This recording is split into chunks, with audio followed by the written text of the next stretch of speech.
सर्व शेतकरी बांधवांसाठी आनंदाची बातमी आहे। तर आज 1 एप्रिल तर 20 जिल्ह्यांमध्ये आज सरसकट पीक विमा जमा होणार आहे। तर 1 लाख शेतकऱ्यांना 2000 कोटी रुपये इथं पॅकेज मंजूर झालेलं आहे। तर तुमचा जो काही पीक विमा आहे तर उद्यापासून तुमच्या बँक खात्यात जमा होणार आहे। तर त्यामध्ये बरेच जिल्हे वगळण्यात आलेले आहेत। तर ते कोणते जिल्हे आहेत, त्यानंतर कोणत्या जिल्ह्यात जमा होणार आहे, तर आजच्या व्हिडिओमध्ये संपूर्ण माहिती पाहणार आहे। तर व्हिडिओला स्किप न करता शेवटपर्यंत बघा। तर त्यामध्ये जे काही जिल्ह्यांचा समावेश आहे, तर बरेच जिल्ह्यांमध्ये पीक विमा अधिक जमा झालेला नाही।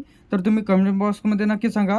सिंधुदुर्ग, कोल्हापूर, गडचिरोली, सांगली, भंडारा, गोंदिया, रत्नागिरी, अहमदनगर, चंद्रपूर, बुलढाणा, यवतमाळ, सातारा, परभणी, हिंगोली, अमरावती, वर्धा, लातूर, पुणे, वाशिम। त्याचप्रमाणे जर तुम्हाला खरीप पीक विमा मिळाला नसेल तर मी मागच्या व्हिडिओमध्ये तुम्हाला लाईव्ह प्रूफ दाखवलेला आहे। घरबसल्या सोयाबीन, कापूस, तूर याचा पीक विमा कोणत्या तारखेला व कोणत्या बँक खात्यात तुमचा पीक विमा जमा झालेला आहे ते सुद्धा घरबसल्या चेक करू शकता।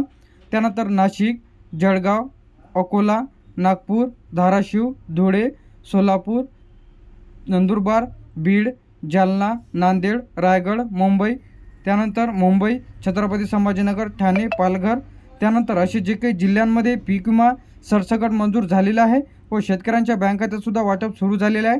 तर 20 जिल्ह्यांमध्ये जे काही बरेच जिल्हे यामधून वगळण्यात आलेले आहेत, तर त्यावरती मी सुद्धा सविस्तर व्हिडिओज तुम्हाला आपल्या चॅनलला बघायला मिळेल। तर अशा सर्व जिल्ह्यांना आणि तालुक्यांमध्ये पीक विमा वाटप सुरू झालेलं आहे। तर गावानुसार व जिल्ह्यानुसार यादीसुद्धा आलेल्या आहेत। त्याचप्रमाणे आता नमो आणि PM किसानचा हप्तासुद्धा सर्व शेतकरी बांधवांच्या बँक खात्यात तिथं जमा होणार आहे। तर PM किसानचा 17वा हप्ता, त्यानंतर नमोचा 4था हप्ता, तर असे जे काही मिळून 4000 रुपये सर्व शेतकरी बांधवांच्या या तारखेला जमा होणार आहे।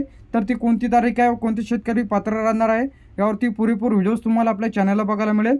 अधिकसुद्धा तुम्हाला पीक विमा मिळाला नसेल तर कमेंट बॉक्समध्ये नक्की सांगा, त्यावरती लवकरात लवकर सोल्युशन तुम्हाला मिळेल। थँक्यू।